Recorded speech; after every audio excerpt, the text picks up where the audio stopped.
जय हिंद। देखिए, घने बादलों के बीच जहाज खुद को कैसे बचाता है।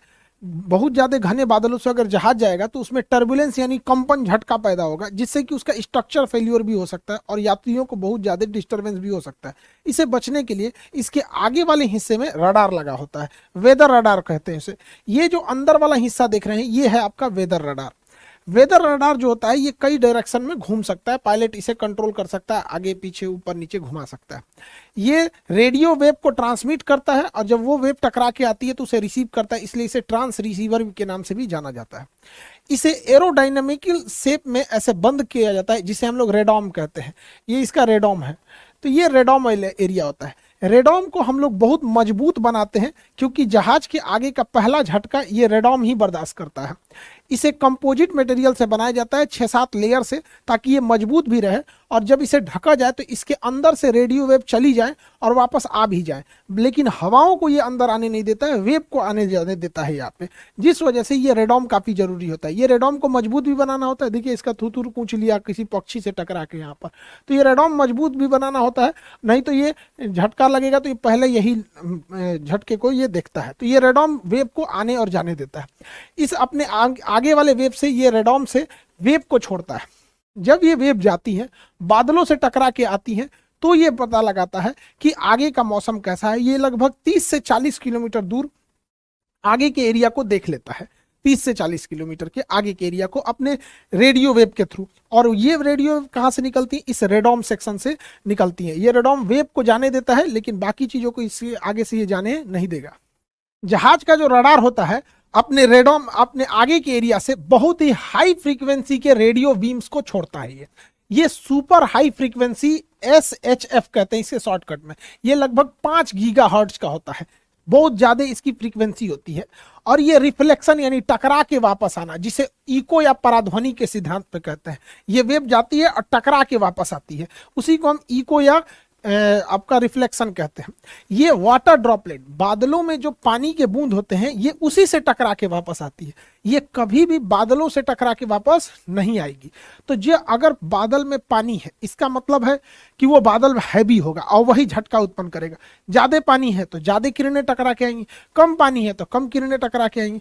इन वेव को पायलट कंट्रोल कर सकता है। वो नीचे ऊपर करके रेडाम से एरिया से ये स्कैन कर लेता है कि किधर का एरिया है सेफ है उड़ने के लिए और किधर का एरिया सेफ नहीं है उड़ने के लिए। और इस आधार पर रडार में का जो रिफ्लेक्शन होता है वो स्क्रीन पर दिखाया जाता है। दोनों पायलट के लिए नेविगेशन डिस्प्ले होता है, पायलट और फर्स्ट ऑफिसर के लिए। नेविगेशन डिस्प्ले पे ही रास्ता तय होता है कि इन्हें कितने डिग्री के एंगल पे जाना है, जिसे हम लोग टेक्निकल भाषा में हेडिंग कहते हैं। किस हेडिंग पे जाना है। जैसे हम लोग ना रास्ता देखते हैं ना कि दाहिने से बाएं मुड़ जाना, तो ये जहाज के ऊपर दाहिने बाएं नहीं होता, वे पॉइंट होता है कि यहाँ से टच जाना है, फिर यहाँ से ऐसे घूमना है। ये रास्ता पहले से डिसाइड होता है वे पॉइंट पे। तो पायलट हमेशा इसी डिस्प्ले को देखता है, मेनली रास्ते को पता करने के लिए नेविगेशन डिस्प्ले पर। और आगे का मौसम कैसा है वो इसी नेविगेशन डिस्प्ले पे शो होता है। अगर ये नेविगेशन डिस्प्ले काले रंग का है तो मतलब समझिए कि सामने कोई बादल वगैरह नहीं है, टेंशन फ्री जहाज उड़ेगा। और ऐसे टाइम पे जहाज इतना स्मूथ उड़ता है कि लगता ही नहीं है कि उड़ रहा है। कभी कभी तो डाउट होता है, रुक गया क्या ससुराई, एकदम स्मूथ पानी रख दिए तो छलकेगा नहीं। लेकिन जैसे बादल आ जाता है तो बादल की स्थिति में, अब देखिए ये है आपका नेविगेशन डिस्प्ले। ये भाई साहब को जाना है यहाँ पर और इसके रास्ते में आ गए हैं बादल। काला वाला एरिया में तो कोई दिक्कत ही नहीं है, वहां से कोई रिफ्लेक्शन लौट के नहीं आया इसलिए काला दिख रहा है। लेकिन अब रास्ते में बादल है तो कम बादल, ज्यादा घने बादल जिसमें पानी ज्यादा हो, एकदम काला रंग का होगा। तो ऐसे बादलों से बचना जरूरी होता है। तो इसके लिए रडार की डिस्प्ले पे 4 कलर का शो किया जाता है। ग्रीन कलर ऐसे बादलों को बताता है जिससे कि बचना चाहिए, लेकिन ज्यादा दिक्कत नहीं होगा, हल्का हल्का हल्का झंझनाहट होगी। पैसेंजर्स को भी कोई दिक्कत नहीं आएगी। जो पहली बार चढ़ेगा वो कहेगा भाई सभी क्या करे, उतार दे रे भाई, अगली बार ना चढ़ेंगे। लेकिन येलो कलर वाला जो बादल होता है, पीले रंग वाला, ये खतरनाक होता है। ये हिला देता है जहाज को अच्छा खासा।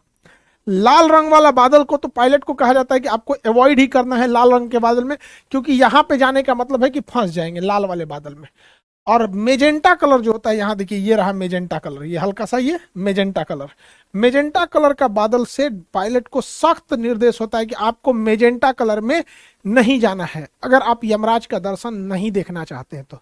वरना जाइएगा तो सीवियर टर्बुलेंस कर देगा, उसे बच के रखना जरूरी होता है। तो ये 4 कलर होते हैं। सबसे बेस्ट तो ब्लैक कलर है भैया, कोई बादल ही नहीं है। ग्रीन कलर है, छोटा मोटा है। येलो कलर में थोड़ा ज्यादा है। रेड कलर हिलाएगा बढ़िया से, पैसेंजर डर जाएंगे। और मेजेंटा कलर में कोई ठीक नहीं, उलाट पलाट देगा जहाज को, स्ट्रक्चर फेलियर का भी डर होता है, डैने उन्हें टूट जाएगा, कोई बहुत ज्यादा सीवियर वो हो जाएगा, टर्बुलेंस हो जाएगा। जैसे इस जहाज को देखिए, इस जहाज को जाना है यहाँ से सीधे, अब इसको सीधे जाना है यहाँ पे। सामने देखिएगा यहाँ पे रेड कलर का एरिया आ गया है। अब ये क्या करेगा, रेड कलर वाले एरिया से यहाँ साइड हो जाएगा और फिर घूम के अपने रास्ते पे चला जाएगा यहाँ पे।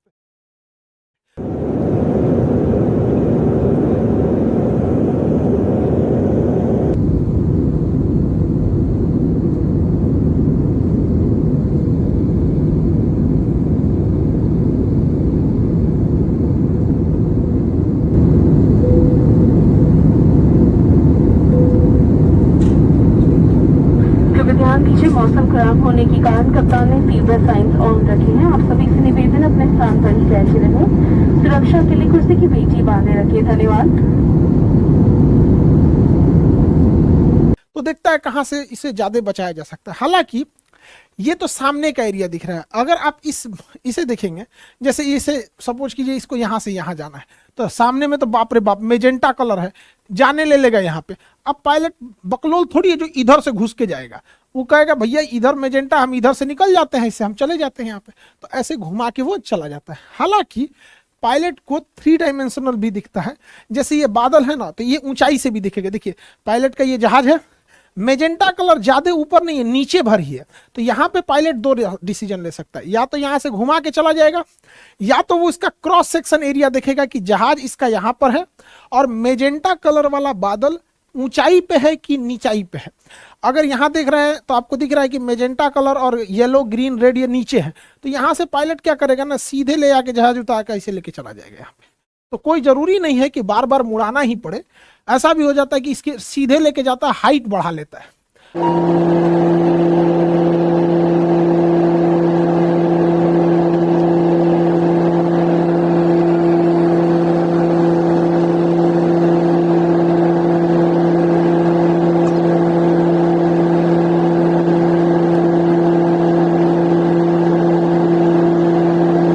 हाइट को क्या करेगा, बढ़ा लेगा, तो कुर्सी की पेटी का बांधने का साइन आ जाएगा। और उधर एयर होस्टेस अनाउंस करेगी कि मौसम खराब होने के कारण कप्तान ने कुर्सी की पेटी बांधने का संकेत ऑन कर दिया है, ये वो। तो लोग कहते हैं बांध ले रे भैया, दिक्कत हो रहा है। तो जब भी मौसम गड़बड़ाता है, आगे बादल दिखता है, तभी ये अनाउंसमेंट किया जाता है। तो आप इतना तो समझ में आ गया कि या सामने से ले जा सकते हैं या ऊपर नीचे भी कर सकते हैं। जैसे यहाँ पे आप देखिए, ये जहाज है और इसका ये रास्ता दिखा रहा है कि ऐसे जाना है सपोज। अब इसके रास्ते में एक रेड कलर वाला है, तो 2 रास्ते हैं इनके पास। अगर इधर जाना है तो यहाँ से ये ऐसे घूम सकते हैं, नहीं तो इसका देखेंगे कि बादल अगर इधर से जाना ना, हम इधर से जेबे करेंगे। तो हाइट देख लेते हैं, तो यहाँ देखिए, यहाँ पे ये जहाज है और यहाँ पर देखिएगा तो ऊंचाई पर लाल वाला है, पीला वाला है और ग्रीन वाला है। तो यहाँ पे पायलट क्या करेगा ना, नीचे से निकाल देगा फिर ऊपर। तो हो सकता है ये बादलों के कभी ऊपर से निकालता है, कभी नीचे से निकालता है, कभी दाहिने से, कभी बाएं से। ये सारा चीज रडार के मदद से ही होता है, अन्यथा बहुत दिक्कत हो जाता। पहले साइंस उतना डेवलप नहीं था, तो बहुत ज्यादा विमान दुर्घटनाएं होती थी। जैसे ये रडार देखिए, ये जहाज है, इसको जाना है यहाँ से, सामने है मेजेंटा कलर, भाई साहब इधर से जाना महा बेवकूफी हो जाएगा। इधर से जाएंगे तो उतना ठीक नहीं है। ये रास्ता ठीक लग रहा है यहाँ पर, लेकिन आप अगर ध्यान दीजिएगा तो यहाँ कुछ ऐसे ऐसे पॉइंट्स आपको दिखाई देंगे ऐसे।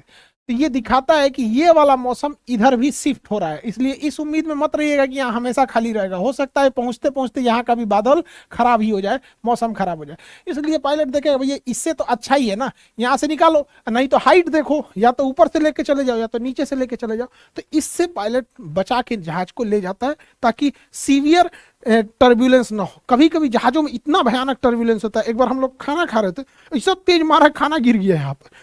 और जो लोग तो पहली बार चढ़ते हैं उनको हैवी सीवियर टर्बुलेंस हो गया, इस टाइप का खाना छिटा जाता है, पूरा गिर जाते हैं लोग। एयर होस्टेस का देखिए बेचारे का, इसको एयर होस्टेस लोग हर परिस्थिति में बेचारी मुस्कुराते रहती हैं सब। इनकी ट्रेनिंग ऐसी होती है, इन लोग को भी जीवन है, लेकिन इनका बेचारे देखिए इसका माथा वाथा फूट गया, क्योंकि ना ये लोग हमेशा खाना पीना कुछ देते रहती है। और बाई द वे टर्बुलेंस भयानक हुआ तो इनको चोट लगने की संभावना ज्यादा रहती है, क्योंकि ये लोग तो सर्व करती रहती है खाना वगैरह, बाकी लोग तो कुर्सी की पेटी बांधे रहते हैं। तो पायलट बचाने की कोशिश करता है, लेकिन कभी कभी अचानक मौसम हो जाता है। मौसम का क्या कहना है?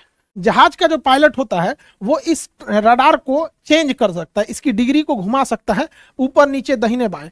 अगर बात करेंगे ये कितना ऊपर नीचे घूम सकता है, तो 40 डिग्री ऊपर और 40 डिग्री नीचे ये जहाज को देख सकता है।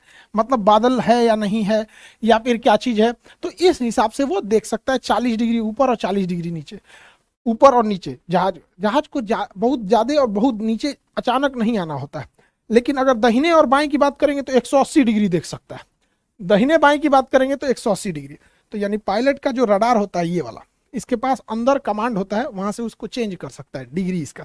तो यहां से अगर दाहिने बाएं देखेंगे तो ये 180 डिग्री देख सकता है दाहिने से बाएं तक, और ऊपर से नीचे 40 डिग्री ऊपर 40 डिग्री नीचे, यानी टोटल 80 डिग्री ऊपर नीचे देख सकता है और 180 डिग्री दाहिने बाएं देख सकता है। पायलट के हाथ में इसका कमांड होता है।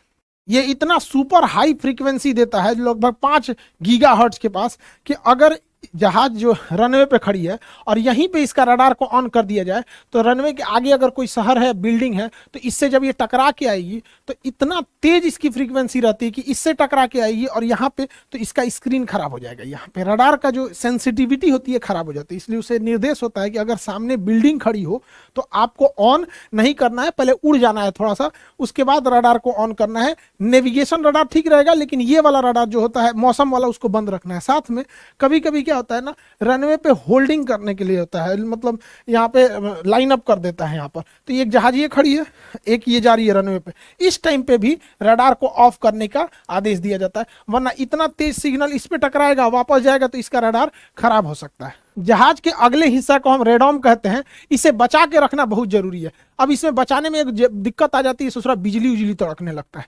अगवे थुथुरे पे बिजलियां गिर जाएगा, तो बिजली गिरेगा ना तो इसमें जो वेव होता है वो डिस्टर्ब हो जाएगा, तो हो सकता है कि पायलट को नेविगेशन में दिक्कत हो। इसलिए स्टैटिक डिस्चार्ज लगाया जाता है। विंग्स पे देखिएगा यहाँ पे तो इस तरह से रॉड निकले रहते हैं, छोटे छोटे ये रॉड। बिजली जो होता है वो करंट होता है, इलेक्ट्रॉन। तो जब कहीं भी आप घर्षण करते हैं, फ्रिक्शन करते हैं, तो उसमें बहुत सारे इलेक्ट्रॉन जमा हो जाते हैं। उसी तरह जहाज इतनी तेजी से उड़ता है कि उसमें बहुत सारे इलेक्ट्रॉन जमा हो जाते हैं, और इलेक्ट्रॉन इलेक्ट्रिसिटी हमेशा कॉर्नर के एरिया में भागती है, तो इसलिए इसके कॉर्नर के एरिया में हाई मेटल के एरिया को ये लगा देते हैं ताकि यहाँ पे इलेक्ट्रॉन आए और ये इलेक्ट्रॉन बाहर गिर जाए, ये इलेक्ट्रॉन उड़ते जहाज से बाहर गिर जाए। तो इसलिए इसे स्टैटिक डिस्चार्ज कहते हैं। स्टैटिक डिस्चार्ज बहुत जरूरी है। कभी कभी पायलट के अगवे ऐसे बिजली तड़कने लगता है, बेचारा दिक्कत हो जाता है स्टैटिक डिस्चार्ज से बचाने के लिए। तो रेडॉम को स्टैटिक डिस्चार्ज, आगे तो इसे रॉड नहीं लगा सकते, तो ऐसे ऐसे ये उभार देते हैं। ये स्टैटिक डिस्चार्ज होता है कि अगर आगे कहीं पे भी बिजली तड़के ना तड़के, इतना स्पीड से जहाज उड़ता है कि आगे में जो इलेक्ट्रॉन जमा हो जाते हैं वो अगर इसके थुथुरे पे ऐसे इलेक्ट्रॉन जमा हो जाएंगे तो इसके रडार में दिक्कत हो जाएगा। तो रडार में दिक्कत हो जाएगा तो रडार में क्लियर नहीं समझ में आएगा। इसलिए ये जो ऐसे उभरा वाला हिस्सा है ये इस इलेक्ट्रॉन को पीछे की ओर भेज देता है, और जैसे पीछे बॉडी पे जाता है तो स्टैटिक डिस्चार्ज इसको हवा में गिरा देता है। हवाई जहाज जब भी एयरपोर्ट पे उतरती है तो इतनी हाई स्पीड से उतरी रहती है कि उसके बॉडी पर इलेक्ट्रॉन्स भरे रहते हैं। करंट को ही इलेक्ट्रॉन कहते हैं। इलेक्ट्रॉन से बना है इलेक्ट्रिसिटी। तो electricity is nothing more but is the collection of electrons.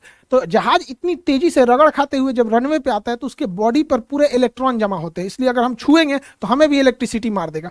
तो जरूरी है उस इलेक्ट्रॉन को हम जमीन में भेज दें, क्योंकि जमीन किसी भी इलेक्ट्रॉन को खींच लेती है। इसलिए जहां जहाज खड़ा होता है वहां पे एक तो पट्टी होती है, ग्राउंड पॉइंट बोला जाता है, स्टैटिक ग्राउंड पॉइंट। इसमें एक रॉड गया होता है अंदर यहाँ पे। तो जब भी जहाज आएगी तो उसमें एक ठो मेटल रहेगा और उससे वायर से इसको जोड़ दिया जाता है। इसके ऊपर कवर लगाया रहता है ताकि इस तारवा को पकड़ने में कोई को करंट ना मारे। तो पहले इसमें ले जाता है, फंसाता है, और फिर इससे ले जाके जोड़ देता है। इससे जोड़ना बहुत जरूरी होता है। नहीं जोड़ेंगे अगर तो जैसे जहाज खुलेगा और कोई निकलेगा, कैसे हो हवाई सफर कैसा रहा, जहाजिया को छुएगा मारेगा, झनाक से उधिया जाएंगे, अगले दिन अखबार के फ्रंट पेपर पे आएंगे। स्टैटिक डिस्चार्ज के कारण आत्मा को शांति। पायलट के जो जहाज में वेदर रडार होता है उसका रेंज तो ज्यादा नहीं होता है, 30 से 40 किलोमीटर होता है। और कभी कभी ऐसा होता है ना कि पायलट को आगे का दिखता है कि थोड़ा सा बादल है, तो पायलट को लगता है अरे इस बादल से तो पार ही कर जाएंगे, उसके आगे भयानक बादल रहता है। तो उसके लिए चाहिए बड़े साइज का वेदर रडार। और बड़े साइज का वेदर रडार जो डॉपलर रडार होता है ये जहाज में फिट नहीं हो सकता है। इसलिए इसे क्या किया जाता है, ग्राउंड पर एयरपोर्ट के आसपास में फिट कर दिया जाता है। तो ये बहुत बड़े एरिया को ये कवर कर लेता है। तो एटीसी भी बता देता है कि बउआ इस रास्ते से मत आओ, तुमको तनी सा दिखा रहा है कि 30 किलोमीटर गड़बड़ है, हमको दिखा रहा है कि पूरा 100 किलोमीटर गड़बड़ है, उलट जाओगे बबुआ, चल जाओ, लौट जाओ। इसलिए तो ये बड़े साइज का वेदर रडार होता है यहाँ पे। अब ये देखिए भारत के नक्शे पे चारों ओर से ये वेदर डॉपलर रडार लगाया गया है। अब यहाँ पर कुछ ये जहां अब यहाँ देखेंगे तो चक्रवात ज्यादा आते हैं उड़ीसा साइड में, तो इधर ना डॉपलर रडार का एरिया ज्यादा सघन बनाया गया है जगह जगह पे, कहीं कहीं भी खाली नहीं है। अब हम हर जगह थोड़ी बता सकते हैं वहां मिलिट्री रडार लगाया गया, तो देश की सुरक्षा का भी मामला ध्यान में रखा जाता है। ऐसा थोड़ी होता कुछ भी बोल दो यहाँ से, तो जहाँ खाली जगह है वहां देश के दुश्मन लोग नहीं खुश होइएगा कि खाली जगह है घुस जाएंगे इधर से, मिलिट्री रडार है वहां पे, और वो तो पूछबो नहीं करेगा, उधिया देगा आपको यहाँ पे।